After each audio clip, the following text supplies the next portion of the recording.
Meu nome é Tamires Reis, muitos de vocês já me conhecem. Eu sou a mãe que divulgou um vídeo denunciando uma situação de violência doméstica e abuso sexual infantil da minha filha e meu também. E após o meu momento de rede social, de socorro, de pedido de ajuda, eu trouxe também várias outras mães e profissionais para perto de mim, pedindo um socorro, querendo contribuir de alguma forma. E como eu já falei em um vídeo anteriormente, eu tive essa ideia de criar um espaço de bate-papo, de conversa, de troca de informações e experiências entre esses profissionais, entre mães e quem quiser compartilhar e falar um pouco a respeito desse assunto. E hoje, no nosso primeiro episódio, estamos aqui com Maiana Mary. Ela é formada em Direito, mãe de 2 filhos, educadora Master Exerpais, dedicada aos direitos da infância e da adolescência. Maiana foi uma das pessoas que veio logo de início falar comigo, oferecendo ajuda, suporte, dizendo que poderia me ajudar a contribuir, conversar com as pessoas, e enfim, foi uma ajuda de grande valia.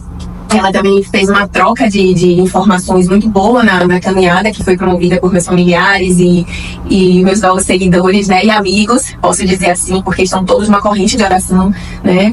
E a primeira pessoa que me veio em mente para esse primeiro episódio do Destrague Comigo, para ajudar todos que estão nessa caminhada, nessa luta, né, nessa batalha, eu pensei em Mai. Então, muito bem-vinda. Obrigada, tá? Por você estar aqui com a gente, compartilhando toda essa experiência e por estar nessa luta, né? Que realmente é uma grande batalha, para eu não dizer uma guerra, né? Uma guerra. Bom dia, Tamires. Bom dia a todos. Eu primeiro quero te agradecer essa oportunidade de estar aqui, de estar debatendo, de estar conversando. Assim, é tão importante que a sociedade toda ela entenda que todos nós temos uma participação ativa nessa luta.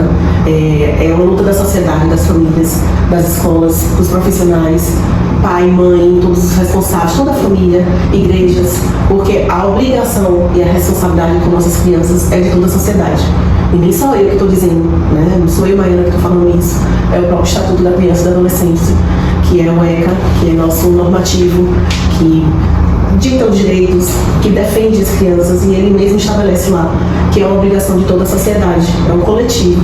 Até porque, Tamires, eu não tenho como entrar no assunto do nosso tema sem antes fazer algumas lições. E eu preciso deixar claro aqui para todos o quanto nossas crianças elas são vulneráveis, o quanto nossas crianças são frágeis. As crianças elas não podem estar aqui, elas não podem se juntar e abrir uma jornada, abrir uma live, abrir um perfil, convocar uma caminhada, cobrar dos políticos que nós estamos até em ano eleitoral. Elas precisam de porta-voz, né? E nós, pais, mães, diretores escolares, professores, profissionais que atendem criança, que não atendem criança também, toda a sociedade, eles precisam entender isso. Nós somos o porta-voz dessa nossa infância, dessa nossa criança, essa criança que está aí no futuro do nosso país. Então eles precisam que a gente esteja aqui lutando, buscando, debatendo. E falar de violência sexual, falar do abuso infantil, é trazer esse assunto da invisibilidade. A gente conversava aqui antes o quanto as pessoas não gostam de tocar nesse assunto, o quanto é um tabu. E se não tocar, não conversar e não estudar, né, forma de se prevenir, de se proteger, de prevenir e proteger as crianças, resolvessem a questão, tudo bem. Até eu não tocaria no assunto, seria meu prazer. Né? Mas se a gente não toca, se a gente não expõe, se a gente não cutuca a ferida, se a gente não clama, não chama a sociedade e não faz esse apelo, cada vez mais as nossas crianças vão estar mais expostas e mais vulneráveis. Para entrar nesse tema também, eu preciso estar trazendo os dados atuais. Até que, para quem esteja lá nos ouvindo, não tenha visto ainda o vídeo que a gente também fala muito dessa questão, saiba dos dados alarmantes que nós temos e entendam o quanto é necessário que a gente converse sobre isso. E assim, o Anuário Brasileiro de 2024 de Segurança Pública, ele foi publicado agora em julho, ele traz os dados de 2023. E em 2023 nós tivemos 83.988 casos de estupro. Tá? E quase 84 mil. Desses 83 em infração, 64.237 são de crianças, né? São os estupros de vulneráveis, que é onde entram os estupros, né, os abusos, a violência contra a criança e adolescente. Aí você pode até achar 63 mil, né, que seria um número baixo, mas o próprio anuário ele prevê os casos de subnotificação. Ele prevê ali que apenas 10% dos casos são notificados. E a gente sabe por quê. Porque esses 10 que são notificados, você mesmo está vendo a luta que é. A luta que é. Então, se só 10% são notificados, é só fazer uma conta básica. A gente teria aí mais de 650 mil casos. Porque a gente tem um alto índice de subnotificação. Por quê? Pelo que eu falei no início do vídeo. Por não conversar, por não expor. As pessoas têm medo, as pessoas têm vergonha. A gente conversava também anteriormente, eu dizia para vocês justamente isso. Que é o único crime, né, do estupro contra criança, contra adolescentes, até contra a mulher, né, o crime da violência também doméstica, são os crimes que nós já vamos denunciar, a vítima já vai denunciar, pensando em como ela vai provar. Porque, desculpa interromper, porque como eu vivi e ainda vivo essa violência, eu lembro de mim, que eu lembro que quando eu fui prestar uma queixa na DEAN, ainda de violência doméstica, né, de minha, eu fui mal recebida, eu fui julgada. E aí, como eu não tinha meu rosto ensanguentado, eu falei, e agora? Eles vão acreditar em mim no que eu estou falando? Por quê? Porque um abusador é como se fosse tudo premeditado. Ele de fato te descredibiliza, faz você perder sua identidade, você não acredita em si próprio, né? É o tempo todo te colocando para baixo e o tempo todo falando, ninguém vai acreditar em você, porque para a sociedade esses abusadores são pessoas agradáveis, respeitosas, pessoas comuns, livres de qualquer suspeita, né? Enfim, então assim, a pessoa já chega nesse local, já cria uma coragem para ir, e quando chega já é julgada, porque você não está com o rosto ensanguentado. Tem um caso de uma pessoa próxima que o marido espancou ela, os vizinhos que chamaram, e aí ele foi preso em flagrante e tal. A defesa dele alegou que ela tinha batido o rosto na parede, que ela que tinha se autoagredido para incriminar ele. Agora imagine, que loucura, como é que pode? Imagine uma coisa, isso para uma mulher adulta, para o que você viveu, para isso que você está relatando. Imagine toda essa violência, toda essa angústia, até para as crianças que nem sabem expressar que estão passando por isso, não tem nem o cognitivo dela desenvolvido para conseguir entender o tamanho daquela violência, o tamanho daquele absurdo, daquele abuso.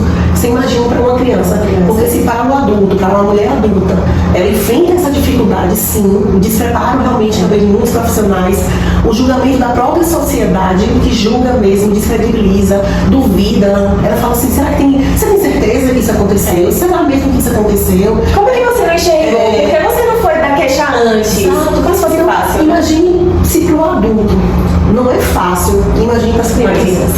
Né? Então, assim, é difícil, muito difícil. Então, falando dessas estatísticas, eu vou entrar um pouquinho nessas crianças que são abusadas para trazer nosso tema, no sentido que 84,7% dos abusos, dos agressores, dos abusadores, eles são familiares ou conhecidos da criança. Certo? Mais de 70% dos crimes de abuso, de violência sexual, eles ocorrem dentro da casa da criança. Então percebam como a gente cria no nosso imaginário que a nossa casa é nosso lugar seguro, né? Pelo menos deveria ser, e assim para boa parte da população. A gente imagina que dentro da nossa família, dentro da nossa casa, com nossos familiares, nós estamos seguros. Mas você entende que para essas crianças, e a gente comprovando e mostrando que 84% dos abusadores são familiares e são conhecidos, e mais de 70% do abuso sexual ocorre dentro da casa da criança, ali ela não está segura. Ali não é um ambiente seguro para ela. Então, se nem na casa dela, perto dos familiares dela, ela está segura, ela está protegida, ela está acolhida, é onde surge, de certa forma, um papel imenso que a escola tem. Né? Porque a escola ela também tem a obrigação, né? Ela também tem que proteger e promover o direito e a integridade física das crianças. Ela precisa entender que também a sua responsabilidade enquanto educadora, enquanto formadora, ela também precisa proteger. Então, se ela está ciente desse cenário, onde as crianças sofrem mais abusos por familiares, conhecidos, onde os abusos ocorrem majoritariamente dentro da casa da criança, a escola ela se torna um lugar seguro para que a criança se sinta acolhida, possa pedir ou sinalizar ajuda e também, muito além disso, também seja um lugar para promover o conhecimento de que ela saiba como se proteger, como vamos se prevenir, né? A família e a escola, elas devem andar juntas, em parcerias, em todos os momentos. E também na prevenção contra isso, e também na educação sexual das crianças.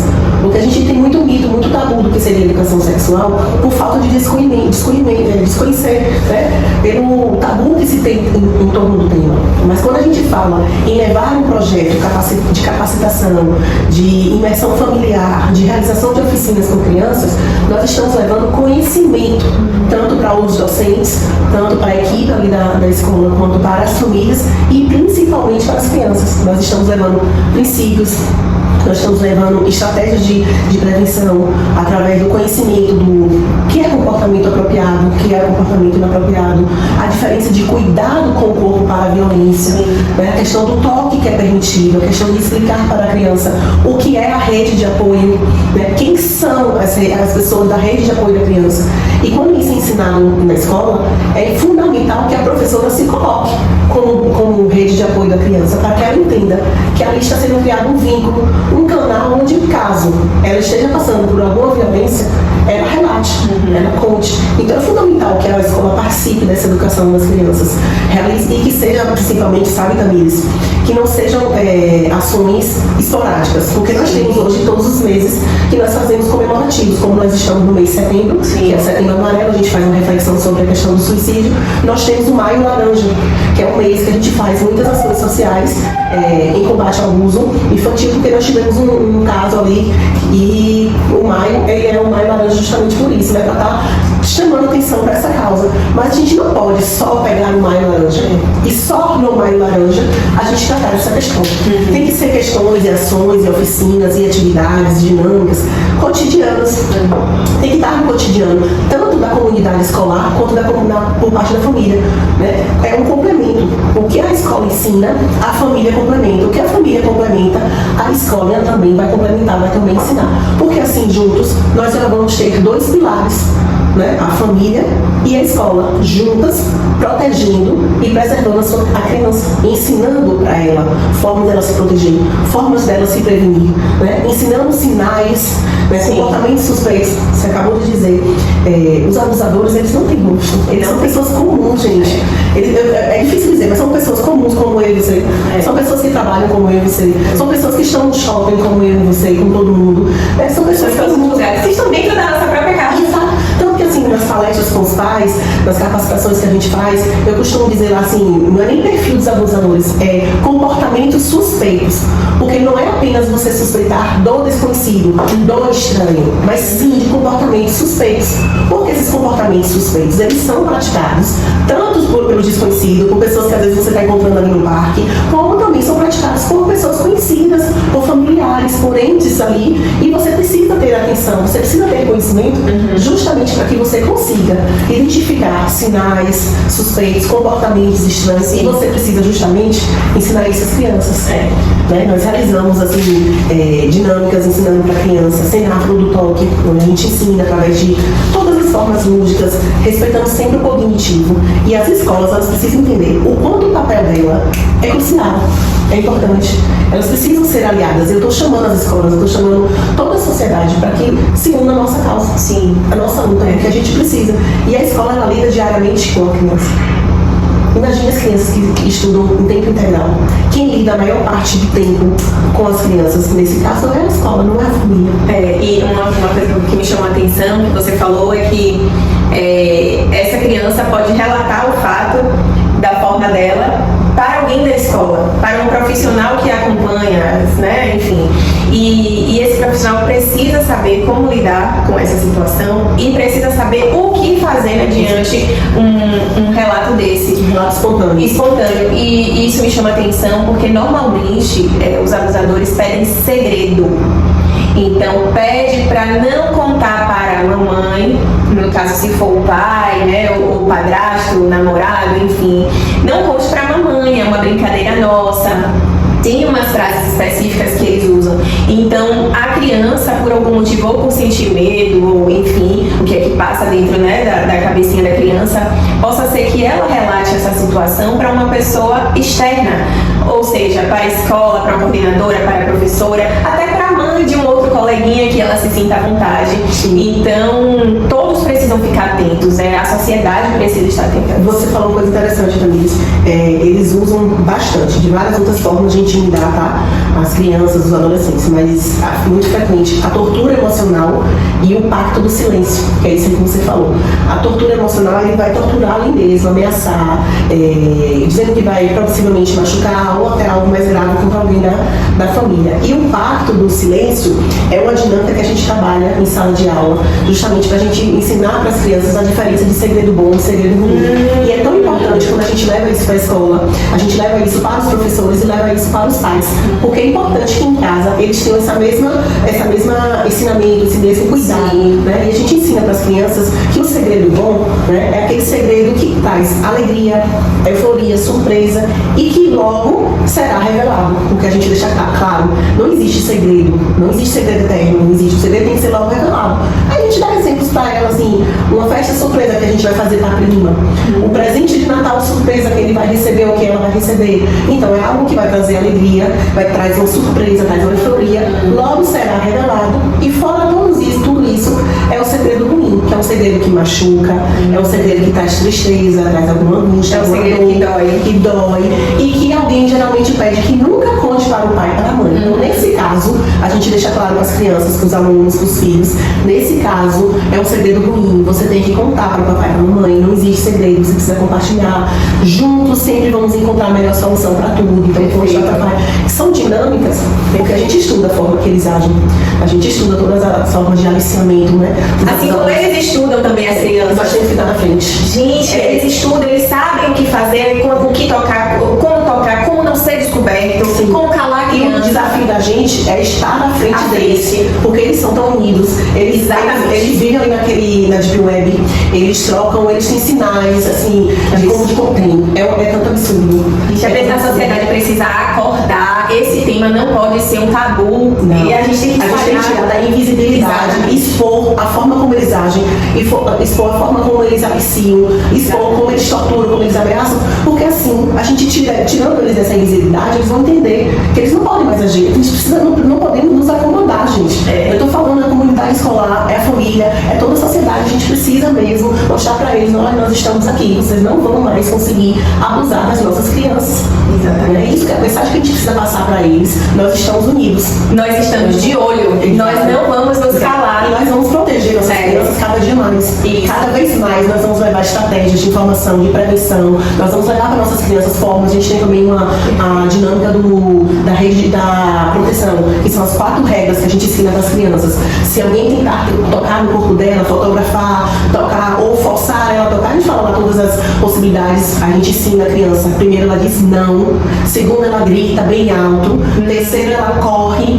E quarto ela procura a rede de proteção, que também é ensinada. Então você está vendo como tem tantos princípios, quanto tanto ensinamento através dessa educação que eu estou dizendo, é uma educação sexual preventiva ao abuso. A gente quer proteger nossas crianças, a gente quer levar conhecimento para você, pai, para você, mãe, para você, diretor, para você, professor, para que vocês saibam, que você falou também, que os professores, que os profissionais saibam identificar os sinais, porque assim, infelizmente, as crianças, elas nunca não, mas muito pouco conseguem relatar que estão sendo abusadas. Preciso também deixar bem claro para vocês que algumas sequer sabem, têm a dimensão que estão sendo abusadas, e as crianças, elas sempre contam. Só que, como diz Leiliane Rocha, as crianças sempre nos contam que estão sendo abusadas, mas ela vai usar a palavra como último recurso. Então ela dá sinais, ela faz alterações, faz mudanças, tem sinais, sintomas, e tem sinais e sintomas que são muito presentes na vida ali na escola, na vida acadêmica, na comunidade escolar. Sim, muitos sinais são comportamentais. Exato, muitos sinais comportamentais, cognitivos, emocionais, intersexuais. Nem sempre é verbal. O verbal são exceções. Nós temos a questão do desenho também. A criança em escola, quando ela realiza um desenho onde ele está sexualizado, onde ele está com a presença de órgãos genitais ali, não é pra ter. Não é. Nossa, eu ouvi isso, acreditem. Mas a criança está fantasiando, ela pode pode ter visto alguém tendo relação sexual, ele falou dela, mas não é pra ver, certo? E eu garanto que ela não viu nada disso, pelo menos da minha parte, né, no caso da minha filha. Uma outra coisa que eu ouvi, ela está conhecendo o corpinho dela, certo? O corpinho não é isso. A criança, ela conhece. Quando a gente vai pra sala de aula, vai ter imersão da família, a gente diferencia a sexualidade infantil da sexualidade adulta.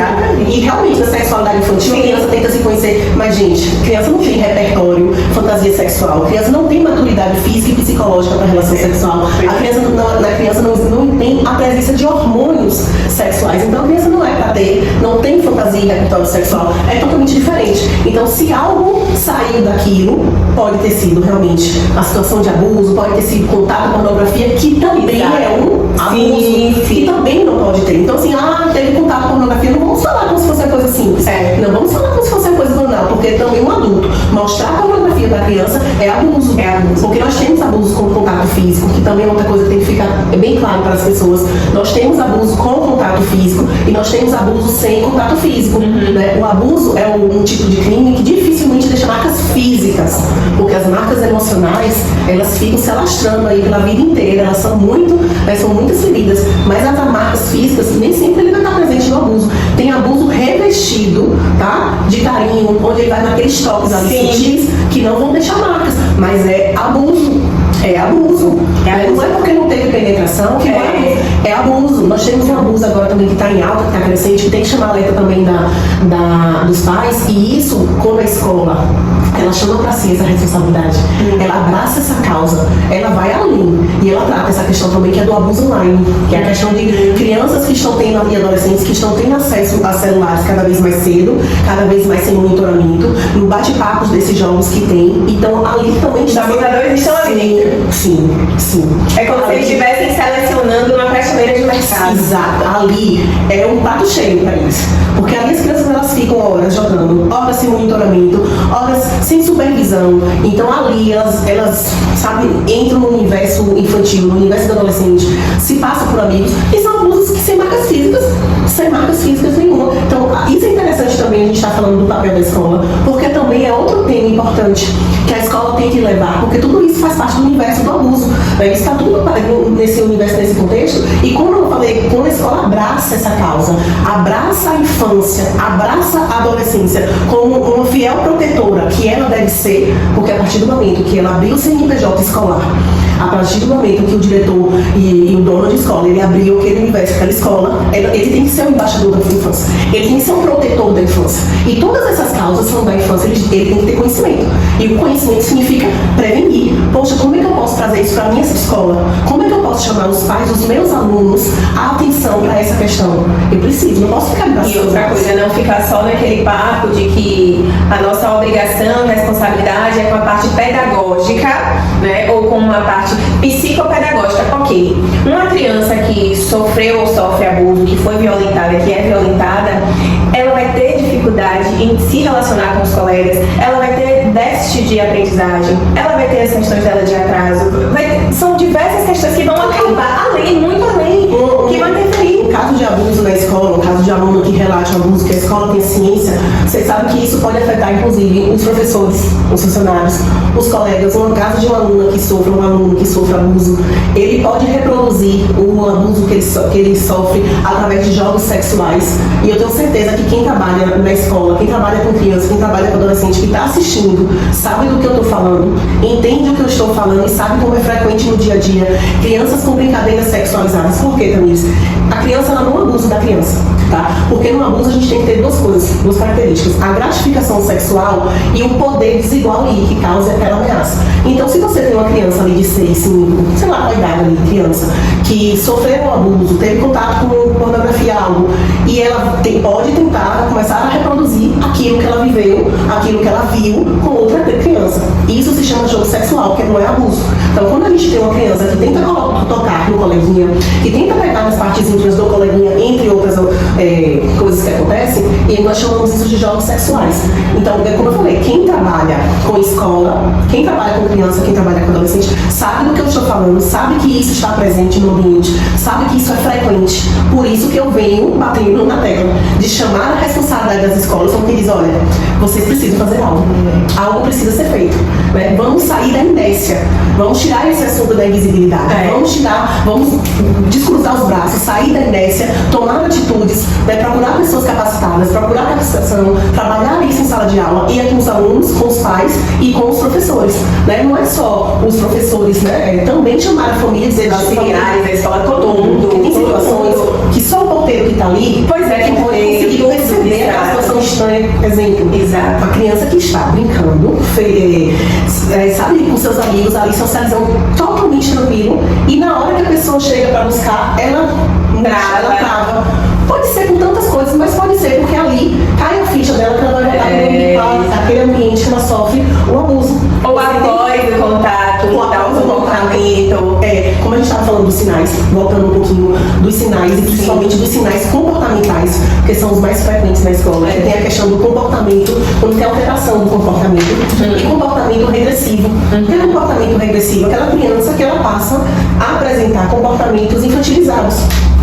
Ela já morder, chupar dedo, se jogar no chão, se espernear, bater cabeça. Ou então a criança já passou pelo desfraude, volta a fazer xixi. A criança, até uma criança de 10 anos que não é nem já passou muito tempo do desfraude, ela também volta a fazer xixi, a apresentar essa questão. A criança dormia muito bem, né? E a falta de apetite, seletividade alimentar. Gente, são muitos sinais. Como é que isso tudo faz parte do desenvolvimento da criança? É normal a idade? Não é todos eles têm que ser olhados dentro do contexto. E dentro do contexto, quando eu falo, é sempre a gente cogitar, sim, a possibilidade de um abuso. Sim, porque não. A maioria dos profissionais, que às vezes você chega ali e leva seu filho pro médico e fala, doutor, meu filho está aqui, não está comendo, não está se alimentando, não está dormindo bem, não está... Você está falando muitos sinais. E o médico vai cogitar 1000 coisas, mas nunca cogita o abuso. Até a escola cogita 1000 coisas, menos o abuso. E, gente, não, vamos colocar no hall de possibilidades o abuso, porque ele é real. Eu trouxe os números para vocês no início. É real, é alarmante. A cada 1 hora, 5 crianças são abusadas no Brasil. Então, a cada 1 hora, 5 crianças vão ser abusadas no Brasil. Enquanto estamos conversando aqui, 5 crianças estão sendo abusadas. Imagina. Certo? Isso é real. Enquanto não fazemos nada, enquanto não mudarmos, enquanto não incomodarmos. Tapamos os olhos, porque é mais fácil dizer, é por conta da separação dos pais, né? É porque disso, é por conta daquilo. Mas por que não trata o abuso como realidade? É porque não existe? É porque os números são baixos? Não, eu espero um dia. Sim, eu espero um dia a gente vir gravar uma live, uma jornada onde a gente tem os números realmente reduzidos. Sim. Os números lá embaixo, los zerados, que é o que a gente deseja, mas não é a nossa realidade, infelizmente. Mas eu acredito que se cada um fizer a sua parte, se a gente parar com esse tabu de não existe, não é possível, não, é coisa da sua cabeça, ela tá fantasiando. Não, gente, vamos realmente prestar atenção. Vamos ouvir nossos filhos, porque o que mais a gente bate é a questão do que o nosso relato é descredibilizado, né? Se a gente, mulher, chega para prestar uma queixa de violência doméstica, a gente é descredibilizada. Imagina uma criança que de fato vai contar do jeitinho dela, como se fosse uma brincadeira entre ela e o abusador. No desenho. Através de um desenho. E as crianças que não são oralizadas? Por qualquer outro motivo, por ter algum déficit, por ter alguma questão intelectual. E aí, essas crianças, então, a forma que ela tem para se expressar e para gritar é através de um desenho, de uma mudança de comportamento, de voltar a fazer xixi noturno, de ter insônia, de falta de apetite, seletividade alimentar. Isso é um conjunto de fatores que não podem ser desconsiderados. E posso dizer também, quando a gente vê ali no caso, a gente vê, não é só um sinal que a criança dá. Não é só um sinal que a criança dá certo. Não é só o distúrbio no sono, não é só a seletividade alimentar, não é só mudança no comportamento. Não, no comportamento, gente, não é. E todo mundo que convive com a criança percebe, e na hora que uma pessoa toma uma atitude de prestar uma queixa, de fazer qualquer coisa, essas pessoas se calam. Aí falam, não foi bem assim. Mas é porque naquele dia ela tava com sono. Não, porque aquele dia ela tava assim. Aí começa procurando justificado, gente. Gente, é uma criança indefesa, inocente, vulnerável, que já tem a dificuldade de falar, de expressar. Porque ela não tem um desenvolvimento cognitivo cerebral que nós já temos, né? E aí, como ela manifesta através de sinais de comportamento, de mudança, de estar ali gritando socorro, pedindo que algum adulto capacitado olhe para ela e entenda o que ela está sofrendo,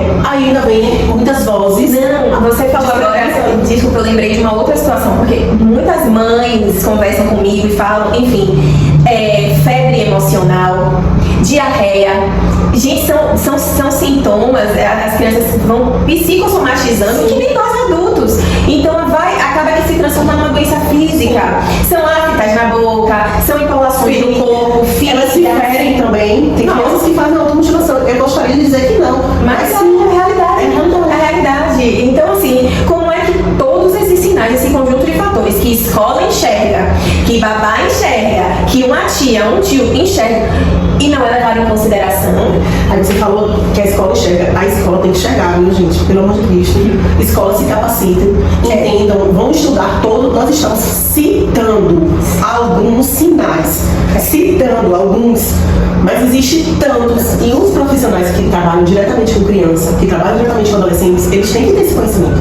Principalmente com outro sinal, eu tô lembrando, é porque eu tô lembrando de vários relatos aqui. Que bom, a gente fica... Que bom que eu estou lembrando, porque eu sei que isso vai tocar pessoas. A gente aqui vai conseguir atingir vidas, atingir crianças, atingir escolas, professores. Sim. E vai salvar muitas crianças de abusadores, gente. Eu realmente creio nisso. Também. O nosso objetivo aqui é esse, tá? E um outro sinal é criança com resistência a trocar fralda. Sim. Criança com resistência a se despir, criança com resistência... Criança que tende a colocar muitas peças de roupas. Meninas que às vezes nem é pra estar usando sutiã, mas elas começam a usar porque é uma forma que se proteger, de se esconder, de tapar seu corpo. Exatamente. Né? Então, resistência no banho. Eu lembro de uma outra situação também que a criança não queria tirar a farda para fazer o banho de mangueira da escola.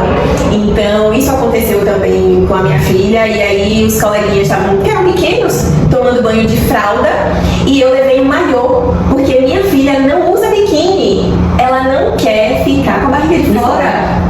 Ela quer se tapar, ela não troca roupa na frente de ninguém, sabe? Na época que usava fralda, ela não queria mais deitar para trocar a fralda, ela só queria trocar a fralda em pé e tinha que ser uma pessoa específica. Na escola teve que ter uma auxiliar específica, só aquela ali, para trocar a fralda dela, para levá-la no banheiro, porque ela não permitia outras pessoas. Você percebe que mesmo assim o desenvolvimento completo ainda, né? Cognitivo. Sim. Elas buscam formas de se proteger, e elas estão, ao mesmo tempo que elas estão buscando forma de proteger, elas estão buscando forma de sinalizar. Elas estão gritando por socorro. Isso aqui não é normal. Você precisa entender, alguma coisa está acontecendo comigo, olhem pra mim, percebam o que eu estou sentindo, como eu estou manifestando, entendeu? Porque tudo, gente, tem um choro também, aparentemente sem causa. Sim. Eu falo sempre, não é sem causa. O choro é uma forma que a criança tem de se comunicar. Nem sempre ela consegue se comunicar como nós estamos nos comunicando aqui. Então o choro é uma forma de se comunicar. Sua filha está chorando frequentemente, sem uma causa aparente. Gente, vamos ter um olhar cuidadoso, vamos ter um olhar com empatia, vamos ter um olhar mais assim, sabe, detalhista, vamos ter atenção. E principalmente, vindo para a questão do que a gente está falando aqui, principalmente vocês profissionais, principalmente as escolas, quem trabalha, professores, diretores, coordenadores, que trabalham com as crianças, tenham esse olhar empático, tenham esse olhar julgador. Sabe por que eu estou pedindo para vocês terem esse olhar? Porque eu apresentei para vocês no início, a maioria dos casos, majoritariamente, dos abusos são cometidos por um familiar ou um conhecido. A maioria também dos casos de abuso acontece dentro da casa da criança. Então é por isso que eu estou pedindo a vocês que vocês tenham esse olhar, justamente porque acontece dentro de casa. É difícil para mim isso. É difícil a gente aceitar essa realidade, porque são pessoas que deviam estar protegendo a criança. A casa devia ser um lugar seguro para a criança estar, mas para algumas crianças, milhares de crianças, não é. Então vocês precisam ter esse olhar empático, não é um olhar julgador, não é um olhar duvidando. Inclusive eu quero deixar claro aqui também que a lei Henri Borel, ela estabelece que em caso de suspeita, ou em caso de certeza também, mas por que eu estou falando suspeita? Porque às vezes a escola está ali com aquele caso, com muitos sinais, e fica até suspeitando que algo está acontecendo, que pode estar tendo um caso de violência sexual, e nada faz. Mas a lei de 2017, a lei Henri Borel, ela já obriga que tem que ser feita a denúncia para as autoridades competentes, mesmo em caso de suspeita, porque não cabe à escola, não cabe ao professor, não cabe a nós educadores investigar. A gente não, quem investiga é a polícia. Você vai denunciar a suspeita porque você, como escola, que está lidando diariamente com a criança, que está lidando diariamente com todos os comportamentos e com todos os possíveis sinais que ela pode estar emitindo, e você percebe que tem algo acontecendo, que aquela criança começou a desenvolver um comportamento agressivo, está apresentando algumas lesões, na presença muda o comportamento, começou a querer vestir mais roupa, qualquer sinal. Você está percebendo que tem algo acontecido, você tem que denunciar. Se você não denuncia, você... Gente, você nunca fala pra quem não denuncia. Você nem nunca digo aqui. Tem que denunciar e deixa as autoridades investigarem. Se não for, ótimo. Ninguém tá torcendo aqui pra que seja, não. Se não for, ótimo. Mas sabe o que eu acho que é o medo de depois ser processado por calúnia, de Mas tem denúncia anônima. faz anônima, gente. Eu não vou passar pano pra escola. Primeiro que eu não posso, porque legalmente ela é obrigada realmente a denunciar todos nós, inclusive, não é só as escolas. E segundo, tem denúncia anônima, gente. Tem denúncia anônima, pelo amor de Cristo, não existe, não tem medo. É importante falar isso, viu? Tem denúncia anônima. Denúncia anônima, você só basta informar o nome da criança, dá os dados que a pessoa lá vai pedir para conseguir investigar. Você vai falar o nome aleatório e para o conselho tutelar, para a polícia não saber identificar lá o caso. Mas você passa lá os dados suficientes, não precisa nem dizer seu nome, vai ter denúncia anônima. Porque eu até anotei aqui que o compromisso das escolas é com a criança, não é com o responsável financeiro. Porque a questão é a saúde, bem-estar e desenvolvimento da criança e não do responsável financeiro. Então, isso é importante. Então, se você está percebendo que a criança está com algum tipo de dificuldade, com mudança de comportamento, com sinais mínimos de que ela está passando por algum tipo de violência, denuncie, notifique, faça reunião, registre. E, gente, não é pra se calar. Não é pra se calar. Entendeu? Por medo de perder um aluno ou de receber um processo depois, faz a denúncia anônima, mas não cruzem os braços. E outra coisa também, você está falando, tem que denunciar, gente, as escolas precisam entender que elas precisam se capacitar. Precisam. Elas precisam fazer dentro do papel das escolas. A gente tem o artigo 53 do ECA que estabelece, né, que a escola ela deve promover o bem-estar e o direito das crianças, onde tem toda essa obrigação. Se eu, escola, tenho que promover o bem-estar da criança, é aquilo que você falou, é a criança, não é a criança. Exato. Eu tenho que estar preocupada com todas as causas que envolvam a criança. Então eu tenho que me capacitar. Eu tenho que capacitar meus professores, eu tenho que capacitar o meu setor administrativo, eu tenho que capacitar os meus auxiliares, todos os envolvidos na comunidade escolar, eles têm que estar capacitados, eles têm que estar capacitados para conseguir identificar possíveis sinais de abuso, para que consigam promover em atividades cotidianas estratégias de proteção, de prevenção, certo? Para que eles saibam como agir em caso de receber um relato espontâneo de abuso por parte de um aluno, de uma aluna. Eles precisam saber como agir, preencher fluxo de atendimento, saber como é que eles devem fazer todos os relatórios. É tudo, gente, com um protocolo. Se você não faz capacitação, se você não capacita seus professores, não capacita seus funcionários, você já está falhando. Já tem um erro ali, já tem um erro grande. Porque os professores, eles precisam estar atentos a isso, tem que saber lidar. Quando a criança fizer vai ter uma atividade cotidiana de proteção e prevenção, um aluno ou uma aluna relate ao professor, ele precisa saber como agir, como acolher, como fazer aquele acolhimento, porque é fundamental também essa questão do acolhimento, como proceder a partir disso, e isso tudo vem através de conhecimento, vem através de treinamento, vem através de capacitações, né? Então as escolas, elas precisam entender que elas estão sendo, de certa forma, omissas, se elas não se estão, e fora a questão que eu te disse, a gente começou a falar, uma questão de abuso, de violência, ela reflete no âmbito escolar, ela reflete, às vezes, quando a criança começa a apresentar, que a gente já falou das brincadeiras sexualizadas, quando há um relato desse espontâneo, como há um caso como o seu, como de sua filha também, a escola de sua filha ali, ela precisa, a partir de agora, eu espero muito que ela já tenha começado a fazer, ela precisa realizar, mais do que nunca, né, prevenções, estratégias, palestras, né, com todos os alunos, com todas as famílias, porque a gente precisa saber lidar com essas questões e saber acolher nossas crianças, saber acolher os adolescentes, é fundamental. Com certeza. Assim, o que eu pude perceber é que a maioria das escolas que tem crianças que passaram por alguma situação de violência sexual, de algum abuso sexual, geralmente advogados, Ministério Público, juiz, enfim, polícia, solicitam ouvir a escola, solicitam relatórios comportamentais, psicopedagógicos da criança. E o que eu percebo, e que muitas mães também vêm me falando, é que todos esses sinais que a escola sempre vem sinalizando para a mãe ou para o pai, chega no momento de um depoimento na polícia, chega no momento de fazer um relatório, elas simplesmente omitem todas essas situações, todos esses sinais, né? E assim, o meu questionamento para as escolas é por que essa omissão, certo? Vocês não estão ali condenando uma pessoa, nem julgando o abusador. Quem vai fazer isso, como a Maiana falou, é a polícia, é o Ministério Público, é o juiz, seja lá quem for. Vocês estão ali simplesmente falando a verdade. O que é que acontece com essa criança dentro do ambiente escolar, como é o comportamento dessa criança, como é que ela lida com determinadas situações. como é que essa criança se porta ali naquele ambiente escolar. Porque vai ser um comportamento ou similar a de um outro ambiente, ou completamente diferente, porque se o abuso está ali acontecendo no ambiente de dentro de casa, na escola, ela pode se sentir mais à vontade, se sentir mais segura. E aí vem a segunda questão das visitas supervisionadas, visitas assistidas ou visitas do abusador num ambiente escolar, em que a criança também começa a sinalizar que não quer ir para a escola, que está com medo de ir para a escola. Então tudo isso, nós como pais, enfim, a gente precisa estar atento a todos esses sinais. Então são dois questionamentos que muitas pessoas me fizeram e compartilharam comigo, que também estão passando por dificuldades perante a escola, sobre essa questão dos relatórios que são solicitados e das visitas que acontecem em ambiente escolar. Ótimo eles perguntarem isso, Camila, é fundamental.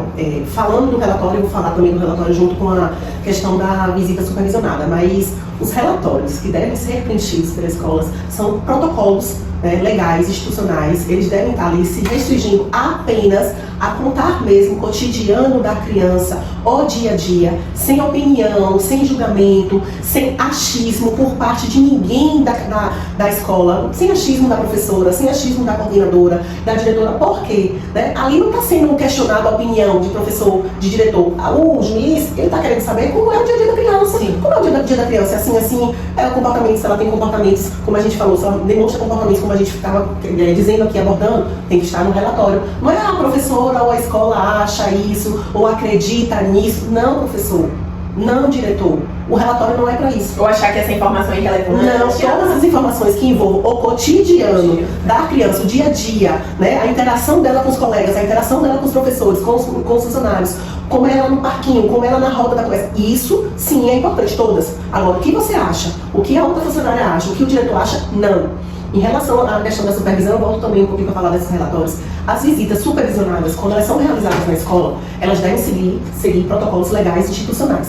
O que isso significa? Isso inclui, no caso das escolas, se for necessário, ela entrar em contato com as autoridades, seja Conselho Tutelar, seja polícia, seja delegacia especializada, seguir as orientações caso tenha, tá? Ela deve sempre ser realizada em um ambiente seguro. A segurança da criança é prioridade. Não vai ser realizada a visita supervisionada num lugar que fica mais confortável para quem vai estar realizando essa visita. Não, amor.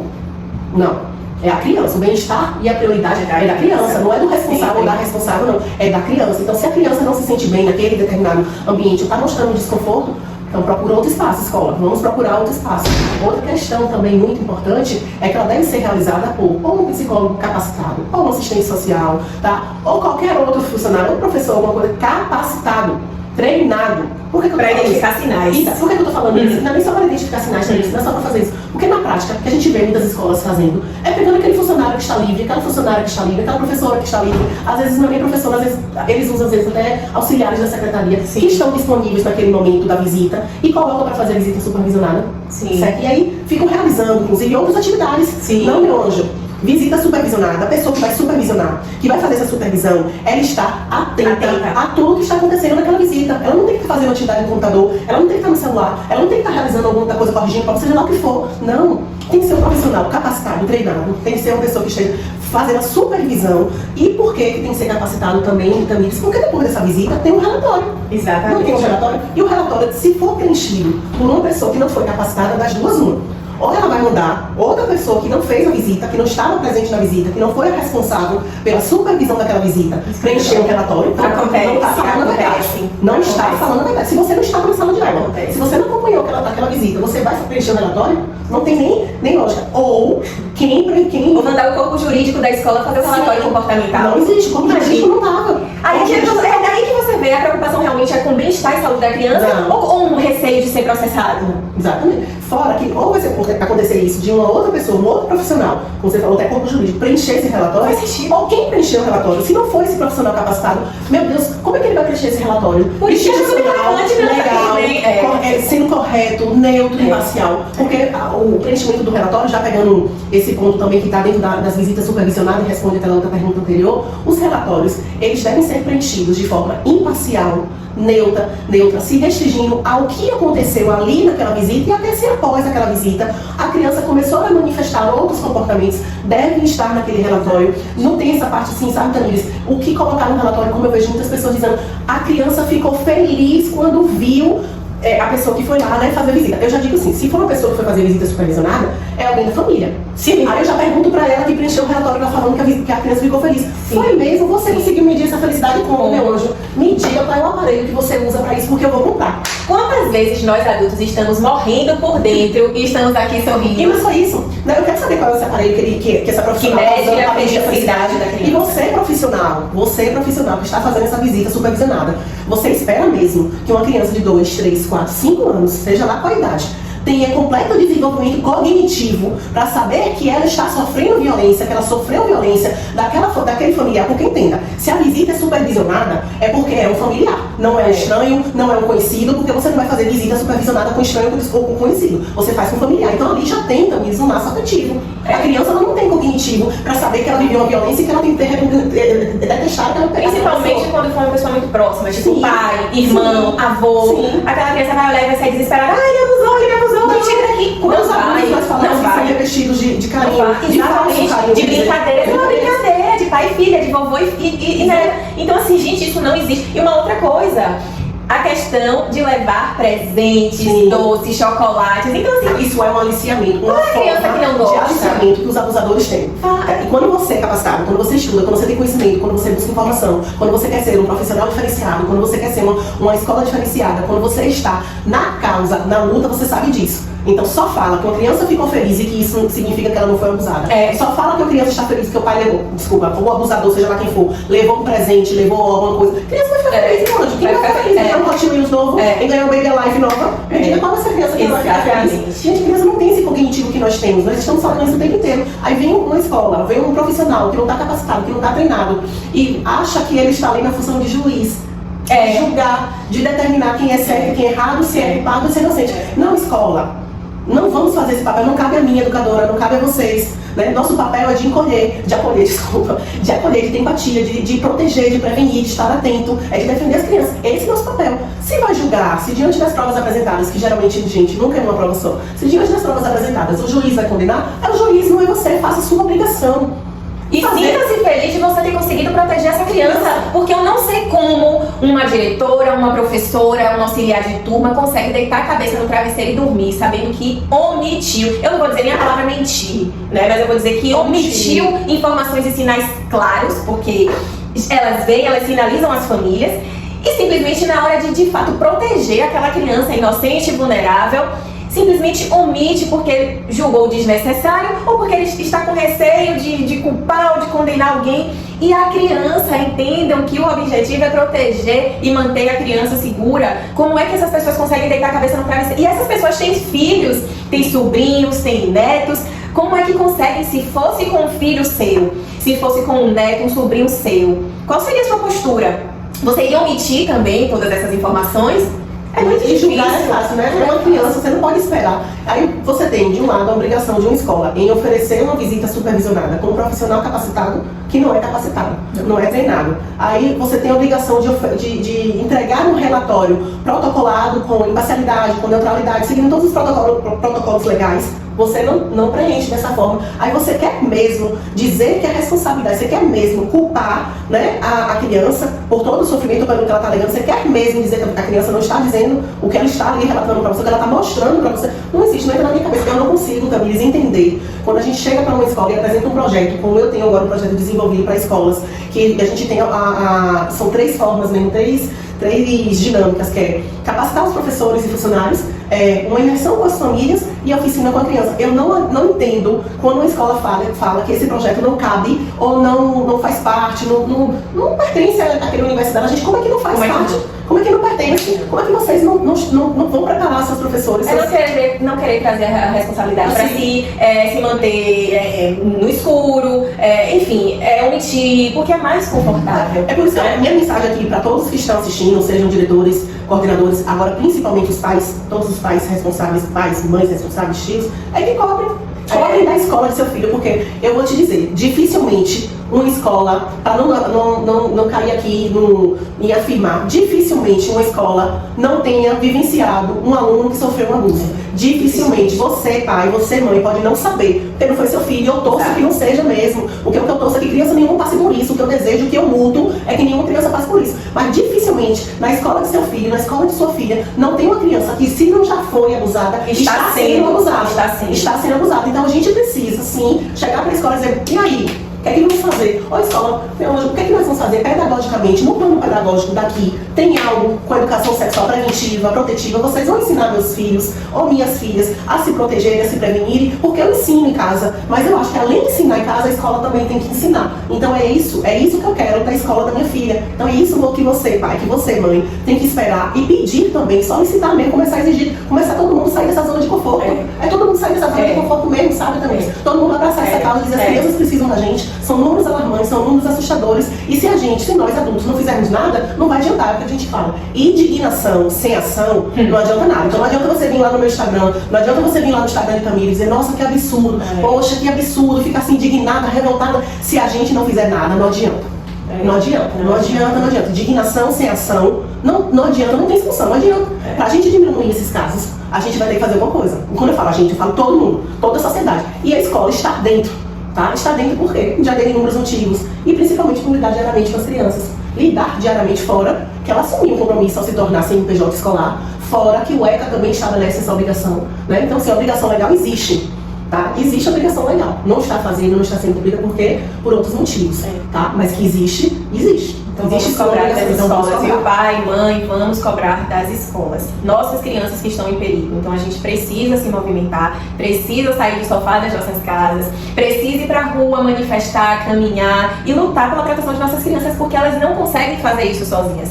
A gente que tem que fazer por elas. Somos os representantes delas. Nós é que vamos lutar por elas e por um futuro melhor. Porque aí já é tema para outro encontro, né? Que é essa questão de que boa parte dos abusadores pedófilos foram crianças que sofreram abuso na infância ou em algum momento da vida. Sim. Então, a gente está aqui batendo nessa tecla de proteger os nossos filhos para que também no futuro os nossos filhos não se tornem os abusadores, né? Eu costumo começar as palestras justamente assim, né? Perguntando aos pais como eles iriam lidar se descobrissem se seus filhos foram abusados. E a minha segunda pergunta é justamente essa. E como é que vocês lidariam se descobrissem que seus filhos viraram abusadores?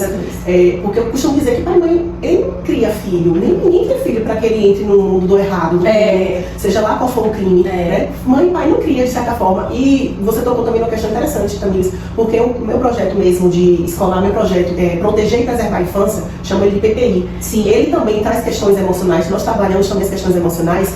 E quando nós trabalhamos essa questão emocional, nós fortalecemos, né, empoderamos os meninos, empoderamos as meninas e mostramos as formas corretas, os princípios, valorização de si e do outro, respeito de si, respeitar si, respeitar o outro, o amor próprio, amar o outro, que é também, quando bem trabalhado na infância, e isso se continua ali, perpetua ali pela adolescência, pela parte adulta, você também está ajudando a diminuir os índices de violência doméstica, a diminuir também os índices de relacionamentos abusivos. Por quê? Porque quando eu ensino, digamos que para as meninas, o quanto ela é importante, o quanto ela é especial, e ensino para ela toda essa questão e todos esses princípios que a gente não consegue aqui nessa live estar abordando, mas quando eu ensino isso de pequenininho, vou trabalhando isso dia a dia, eu estou ensinando para ela o que ela merece. Então, na vida adulta, quando ela vier a se relacionar, dificilmente ela vai aceitar menos do que ela merece, porque ela teve esse conhecimento. A mesma coisa acontece com os meninos. Quando nós ensinamos para os meninos que eles devem respeitar as formas saudáveis de relacionamento, quando as crianças, meninos e meninas, não têm a sexualidade dela formada com pornografia,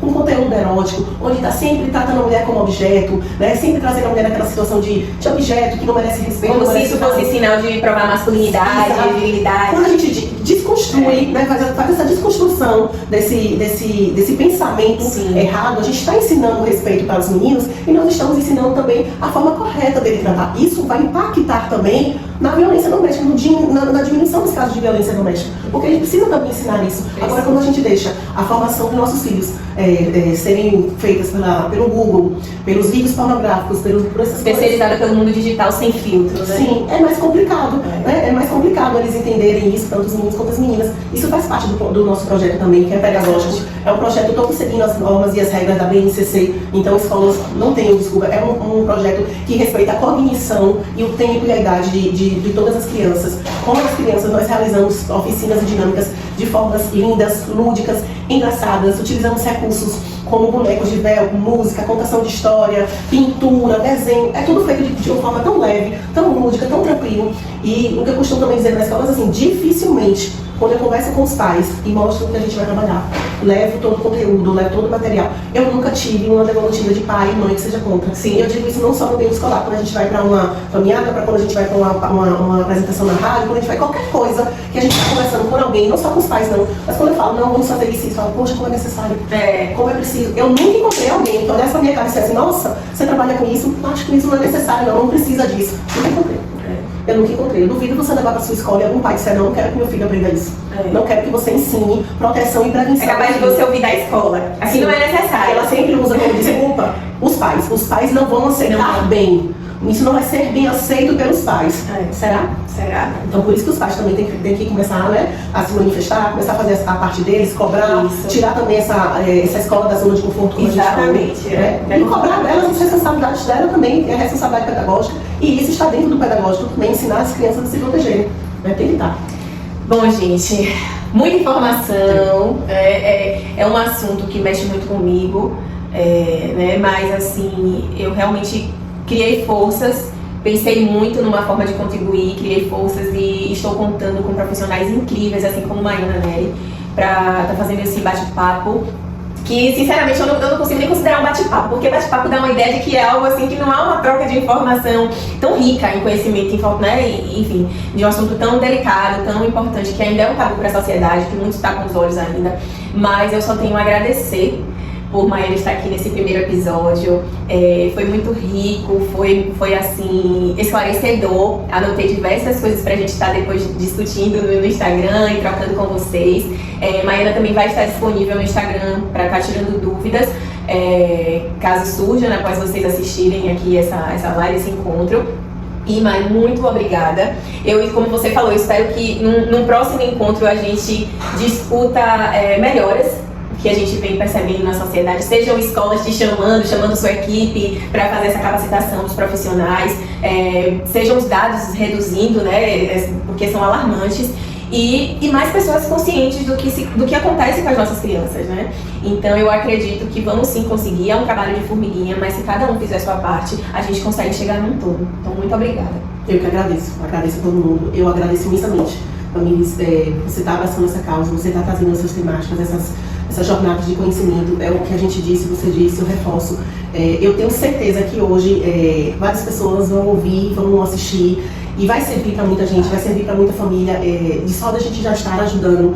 Obviamente que a gente gostaria de ajudar de uma forma bem mais ampla, mas saber que estamos fazendo a diferença, saber que estamos tirando esse assunto da invisibilidade, que estamos cutucando, que estamos chamando a sociedade, estamos clamando e pedindo apoio, já é um começo. Nós estamos juntas, eu te falei desde o início, se a gente puder fazer o que eu puder fazer, gostaria de poder fazer até muito mais.